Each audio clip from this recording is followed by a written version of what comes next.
മുതിര തോരൻ വെക്കാം. മുതിര ആകുമ്പോൾ കഞ്ഞിയുടെ കൂടെയൊക്കെ കഴിക്കാൻ നല്ലതാണ്. ചുമ്മാതെ വേണേലും കഴിക്കാം. മുതിര വേണം. ഒരു ഉള്ളി എടുത്തിട്ടുണ്ട്, 3 ചെറിയ വെളുത്തുള്ളി, ജീരകം, മഞ്ഞൾപ്പൊടി, പിന്നെ തേങ്ങ.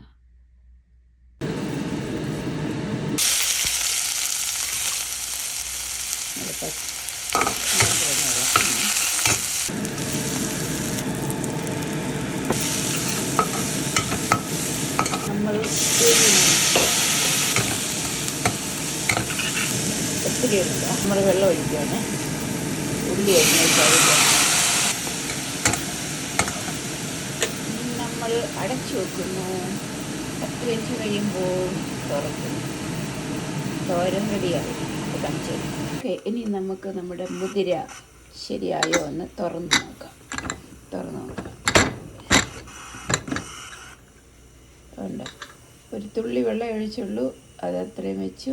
നല്ലതായിട്ട് കണ്ട മുതിര സൂപ്പർ ടേസ്റ്റി, നല്ല ഹൈ ഫൈബർ, പ്രോട്ടീൻ റിച്ച് ഡയറ്റാണ്.